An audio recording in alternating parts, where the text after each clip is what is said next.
Good evening, London.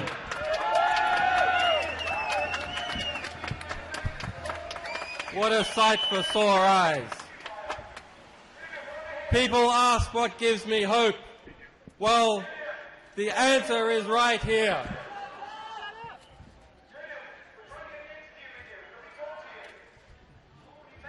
My God. 6 months ago, 185 days ago, I entered this building. It has become my home, my office, and my refuge. Thanks to the principled stance of the Ecuadorian government and the support of its people, I am safe in this embassy to speak to you. And every single day outside, for 185 days, people like you have watched over this embassy, come rain, hail and shine, every single day. I came here in summer. It is winter now. I have been sustained by your solidarity, and I'm grateful for the efforts of people all around the world supporting the work of WikiLeaks, supporting freedom of speech, freedom of the press, essential elements in any democracy. While my freedom is limited, at least I am still able to communicate this Christmas, unlike the 232 journalists who are in jail tonight. Unlike Gottfrid Svartholm in Sweden tonight. Unlike Jeremy Hammond in New York tonight. Unlike Nabeel Rajab in Bahrain tonight. And unlike Bradley Manning, who turned 25 this week. A young man who has maintained his dignity after spending more than 10% of his life in jail without trial, some of that time in a cage, naked and without his glasses. And unlike so many others whose plights are linked to my own, I salute these brave men and women.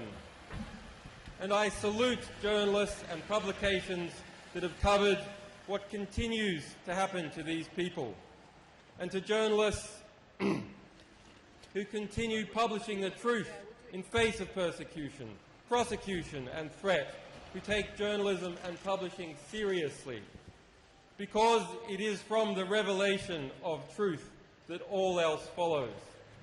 Our buildings can only be as tall as their bricks are strong. Our civilization is only as strong as its ideas are true.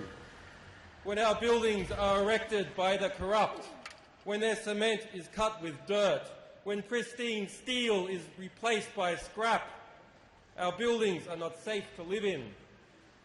And when our media is corrupt, when our academics are timid, when our history is filled with half-truths and lies, our civilization will never be just.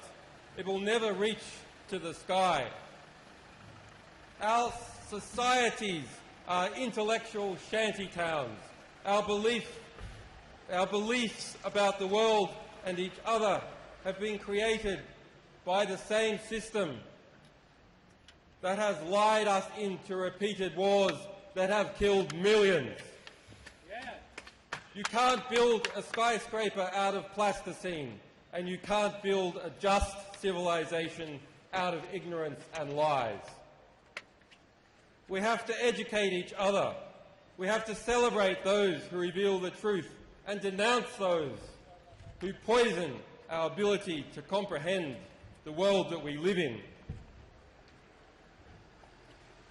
The quality of our discourse is the limit of our civilization. But this generation has come to its feet and is revolutionizing the way we see the world.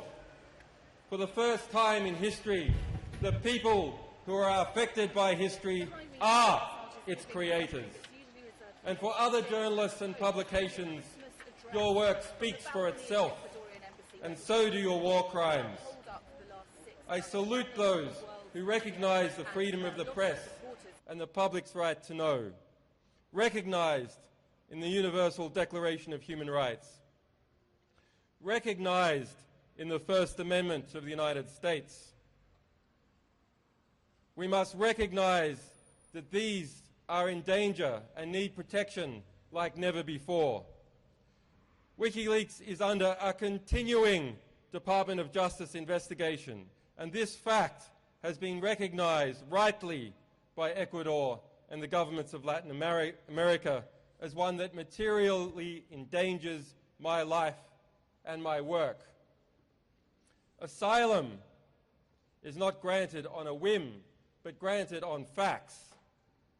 The US investigation is referred to in testimony under oath in the US courts, is admitted by the Department of Justice, and in the Washington Post just 4 days ago by the District Attorney of Virginia as a fact.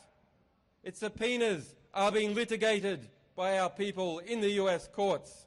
The Pentagon reissued its threats against me in September and claimed the very existence of WikiLeaks is an ongoing crime.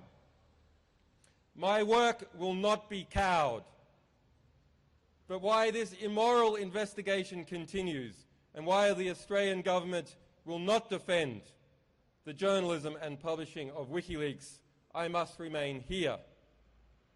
However, the door is open, and the door has always been open for anyone who wishes to speak to me. Like you, I have not been charged with a crime. If you ever see spin that suggests otherwise, note this corruption of journalism, and then go to justiceforassange.com for the full facts. Tell the world the truth, and tell the world who lied to you. Despite the limitations, despite the extrajudicial banking blockade, which circles WikiLeaks, like the Cuban embargo, despite an unprecedented criminal investigation and a campaign to damage and destroy my organization, 2012 has been a huge year. We have released nearly 1 million documents relating to the unfolding war in Syria. We have exposed the mass surveillance state and hundreds of documents from private intelligence companies. We have released information about the treatment of detainees at Guantanamo Bay and elsewhere, the symbol of the corruption of the rule of law in the West and beyond. We've won against the immoral blockade in the courts and in the European Parliament. After a 2-year fight, contributions to WikiLeaks have gone from being blockaded and tax deductible nowhere to being tax deductible across the entirety of the European Union and the United States. And last week, information revealed by WikiLeaks was vital and cited in the judgment in determining what really happened to El Masri, an innocent European kidnapped and tortured by the CIA. Next year will be equally busy. WikiLeaks has already over 1 million documents being prepared to be released. Documents that affect every country in the world, every country in this world. And in Australia, an unelected senator will be replaced by one that is elected. In 2013, we continue to stand up to bullies. The Ecuadorian government and the governments of Latin America have shown how cooperating through shared values can embolden governments to stand up to coercion and support self-determination. Their governments threaten no one, attack no one, send drones at no one, but together they stand strong and independent. The tide calls of Washington power brokers for economic sanctions against Ecuador simply for defending my rights are misguided and wrong. President Correa rightly said Ecuador's principles are not for sale. We must unite together to defend the courageous people of Ecuador calls of Washington power brokers for economic sanctions against Ecuador simply for defending my rights are misguided and wrong. President Correa rightly said Ecuador's principles are not for sale. We must unite together to defend the courageous people of Ecuador, to defend them against intervention in their economy and interference in their elections next year. The power of people speaking up and resisting together terrifies corrupt and undemocratic power. So much so that ordinary people here in the West are now the enemy of governments, an enemy to be watched, an enemy to be controlled and to be impoverished. True democracy is not the White House. True democracy is not Canberra. True democracy is the resistance of people armed with the truth against lies from Tahrir to right here in London. Every day, ordinary people teach us that democracy is free speech and dissent. For once, we the people stop speaking out and stop dissenting. Once we are distracted or pacified, once we turn away from each other, we are no longer free. For true democracy is the sum of our resistance.